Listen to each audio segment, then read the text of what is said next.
নতুন attorney general হিসেবে দায়িত্ব পালনের পর বাংলাদেশের আইনের শাসন, গণতন্ত্র, মানবাধিকার রক্ষার জন্য রাষ্ট্র পরিচালনার দায়িত্বে থাকা ইতিপূর্বে দুইজন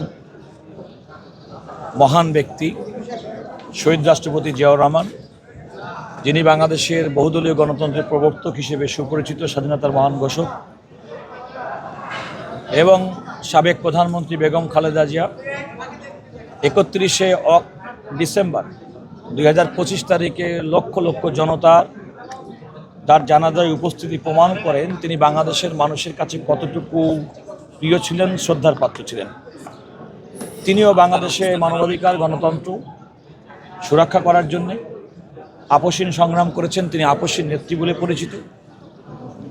তিনি বাংলাদেশে গণতন্ত্র উত্তরণের এই পর্যায়ে আমাদের মাঝে নেই, কিন্তু নতুন দায়িত্ব নেওয়ার পরে অ্যাটর্নি জেনারেল অফিস হিসেবে আমার কাছে মনে হয়েছে যে এই দুজন নেতৃত্ব বাংলাদেশে তাদের নিষ্ঠা, সততা, দেশপ্রেমের যে চরম প্রমাণ রেখেছেন, তাদের প্রতি শ্রদ্ধা জানানোর মাধ্যমে আমার এই অফিসের প্রাথমিক কার্যক্রম শুরু করা উচিত।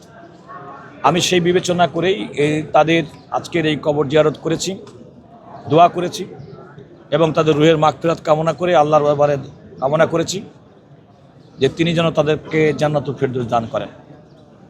একই সঙ্গে দীর্ঘদিন ফ্যাসিবাদ বিরোধী আন্দোলনের পরে নতুন বাংলাদেশের যে রাষ্ট্র পরিচালিত হচ্ছে, রাষ্ট্র পরিচালনার দায়িত্বে যিনি আছেন তাদেরই সন্তান, সুযোগ্য সন্তান জনাব তারেক রহমান এবং তার প্রয়াত ভাই জনাব আরাফাত রহমান কোকো, তার জন্য আমরা দোয়া করেছি। জনাব আরাফাত রহমান কোকোর জন্য বিশেষ করে দোয়ার পরে জনাব তারেক রহমান যেন আগামী দিনের বাংলাদেশকে সঠিক নেতৃত্ব দিতে পারেন, যে নেতৃত্ব শহীদ রাষ্ট্রপতি জিয়াউর রহমান এবং বেগম খালেদা জিয়া দেওয়ার মাধ্যমে বাংলাদেশের মানুষের মনের মণিকুঠায় স্থান করে নিয়েছেন, একইভাবে তিনি যেন সফল করতে পারেন, সেক্ষেত্রে আমরা তার জন্য দোয়া করেছি।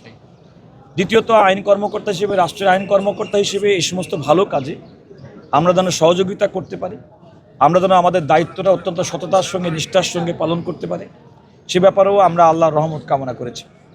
আপনি যে কথা বললেন সেটা হচ্ছে, একটি গণতান্ত্রিক সমাজ ব্যবস্থায় বিচার বিভাগ অত্যন্ত স্বাধীন এবং স্বতন্ত্রভাবে কাজ করে থাকে। বিচার বিভাগ যখন স্বাধীন এবং স্বতন্ত্রভাবে কাজ করে থাকে, তখন আপনি যে কথা বললেন, মানুষের ন্যায় বিচার প্রাপ্তির যে অধিকার, সে অধিকারটি সুনিশ্চিত হয়। এবং আমরা তো মনে করি আমাদের বাংলাদেশের বিগত এই নির্বাচন 12 ফেব্রুয়ারি 2026-এর নির্বাচনের পূর্ববর্তী 3টো নির্বাচনের মাধ্যমে বাংলাদেশে গণতন্ত্রকে যেভাবে ধ্বংস করা হয়েছিল, এই নির্বাচনের মাধ্যমে বাংলাদেশে গণতন্ত্রের যাত্রা শুরু হয়েছে।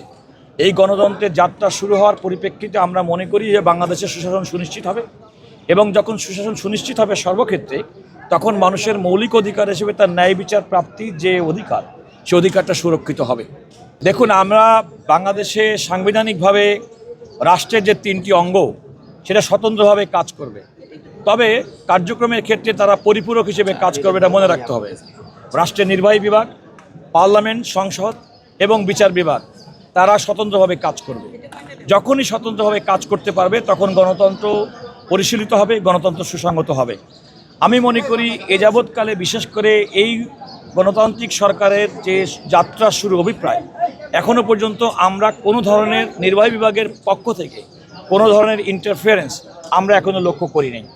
আমরা মনে করি যে বাংলাদেশের বিচার বিভাগ স্বাধীনভাবে বর্তমান অবস্থায় যে অবস্থায় আছে, আমরা সেভাবে স্বাধীনভাবে আগামী দিনে কাজ করে মানুষের ন্যায় বিচার প্রাপ্তির অধিকারটি সুনিশ্চিত করব। না, আমি এটা অন্তর হিসেবে মনে করি না।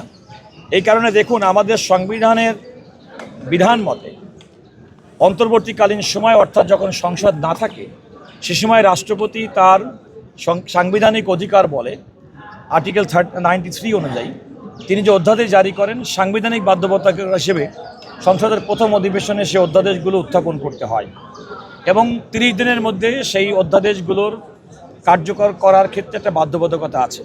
ইতিমধ্যে আমাদের মাননীয় আইন, বিচার এবং সংসদ বিষয়ক মন্ত্রী জনাব মোহাম্মদ আসাদুজ্জামান বলেছেন, এই প্রক্রিয়ার মধ্যে স্বল্প সময়ের মধ্যে যে সমস্ত অধ্যাদেশগুলো করা হয়নি, পর্যায়ক্রমে সেগুলো আলটিমেটলি আইনে রূপান্তর করা হবে। এবং সে আইনে রূপান্তর করলে আমি মনে করি অধ্যাদেশগুলো ধারাবাহিকতা রক্ষা করা কিংবা এই অধ্যাদেশগুলোর মাধ্যমে যে উদ্দেশ্য করা হয়েছিল সেগুলো পূরণ করার ক্ষেত্রে কোনো বাধা হবে না।